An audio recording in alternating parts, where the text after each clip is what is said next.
It has been amazing talking to so many of you at Tech Inclusion, hearing your stories, seeing your work.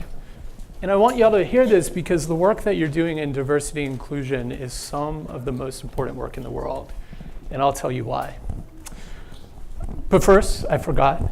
I can't believe I almost forgot this. Hold on. I actually come bearing gifts. Anybody want a Trojan horse? So I have to admit, this is a little hokey. This is kind of a cheap trick. And I also have to admit that when I bought this off of Amazon, I thought I was buying a complete horse, but it turned out that it was a kit that said that you can build your own horse with your own materials in a quick 5 to 6 hours. It took me 8. This is my 8-hour Trojan horse. But I wanted to bring it because I thought it was a good metaphor for what I wanted to talk to you about today. If you're familiar with the legend of Troy, Greeks had been trying to get inside the walls of Troy for ages in a campaign. They sent thousands of people in, but they couldn't get inside. Instead of sending thousands of people, they developed a strategy. They found a device, and they got people in. That's what I want to talk to you today about: how to develop a strategy, how to scan for opportunities, and then once you find yourself inside, how to turn around and let other people in. I have to admit that I kind of came to diversity and inclusion late in life.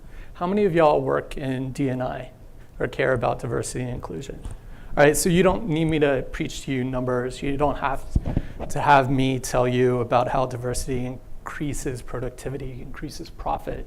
So I won't do that. But something happened to me about 5 years ago that was so dramatic in the West Wing of the White House that it changed my life, and it changed my perspective on diversity and inclusion forever. I was working for the Obama administration, and the head of White House personnel invited me to lunch in the White House mess, and I was nervous, more nervous than I am today.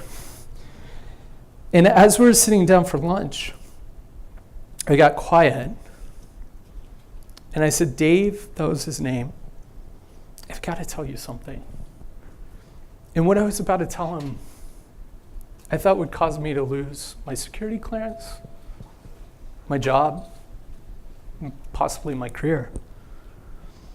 And I said, "Dave, I haven't told anybody this except for my doctor and my best friend. But things have gotten to a point at work that I need a little bit of navigation and I need a little bit of help.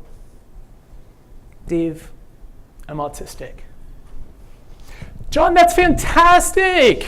That was his response. He said it was fantastic, and I was completely shocked. He said, "John, did you ever think that being autistic has helped you in your career?" I hadn't. He said, "John, we are trying to solve some of the biggest problems in our country, some of the biggest problems in the world, and we need people with different perspectives, who think differently, who come from different backgrounds to be a part of that." That changed my life. And for the first point in my life, I stopped apologizing for who I was. I started demanding my dignity. I started demanding respect. And I started taking my space. Now, the good thing about working for the President of the United States is at some point, your job's going to end. When his job ends, so will yours. So I came to Silicon Valley, and the reason why I came to Silicon Valley is because I had spent 7 years for the Obama administration coming here, meeting with tech executives, learning about innovation. And here's a secret: Silicon Valley is amazing at diversity. They taught me everything that they knew. It's amazing. Silicon Valley is amazing at diversity. When it comes to data points to build a smartphone or a social media platform and to get diverse perspectives in building a product.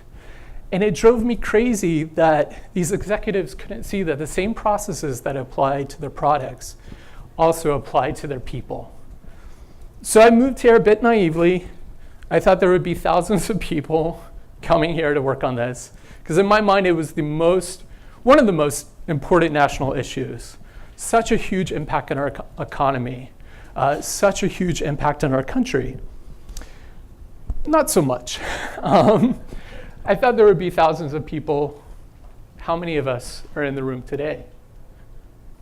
So I decided to do my little part. About a year ago, I started working with a nonprofit to help build a hiring initiative for autistic underemployed people to move them into tech. We started training them to understand who they were and then to place them in jobs. And an amazing thing happened as we were doing this is that tech companies started to invite me in. They said, hey, John, can you come talk to us about autism or neurodiversity? And I was like, sure. And the reason is because every company in the Valley has a tech executive who either has an autistic kid or a niece or someone they know. So I came in there to talk to them about neurodiversity, how people think differently, why you need autistic people.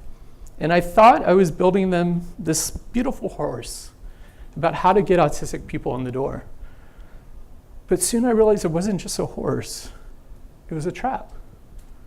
And I say that because as I'm having these conversations with executives, they started to get it because they made the connection in their life to an autistic person that they knew and they cared about.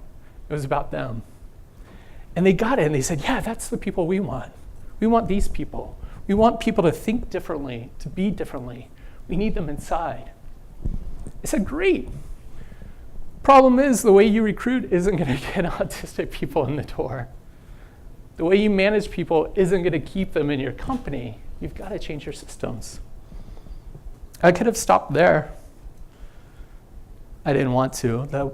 I'm an autistic person. I care about autistic people in tech, but my passion was much bigger. So I kind of just always leave that idea out there. And what happens next is this beautiful moment of self-realization where the tech executive, usually a white guy, has this beautiful self-realization that, oh, well, if we have to change our recruiting systems, if we have to change our management systems, maybe it's just not detrimental how we do things for autistic people. Maybe that's why women aren't coming to our company. Maybe that's why they're not being promoted to management at the same rate as men. Oh, and people of color. It's this beautiful moment that I just let the executive kind of realize for themselves. And then the next moment's even better because there's always women and people of color in the room who hear that, who work for the company, and then they give me a look. And the look is this. It's what we've been trying to say. It's what we've been trying to say. I'm not some autistic white savior. Y'all don't need me. But what I discovered is that there's this device that I had to actually start changing management structures in companies. And at that point, I realized that, well, if this is a vehicle, other people can do that as well. So I see that because none of our work is singular.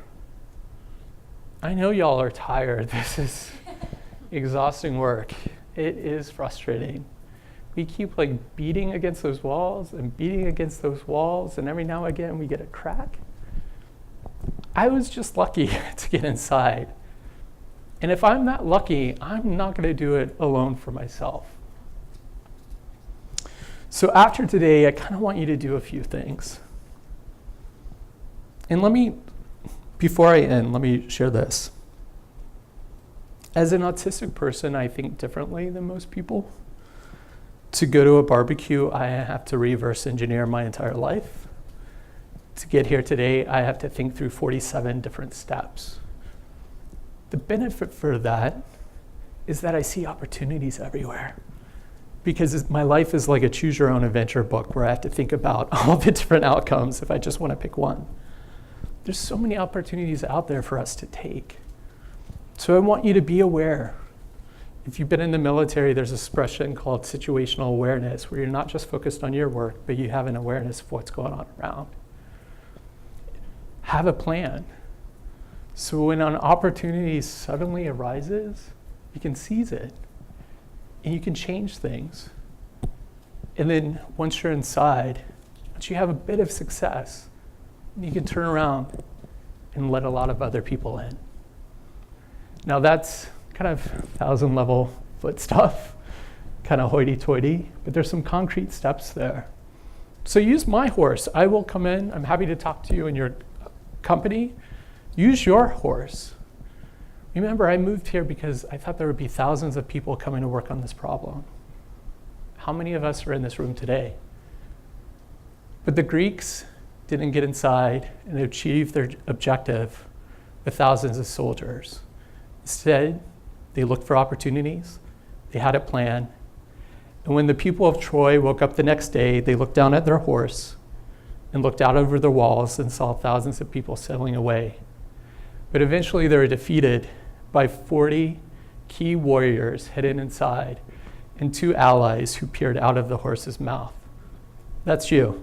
So talk to me afterwards. I'd love to talk more.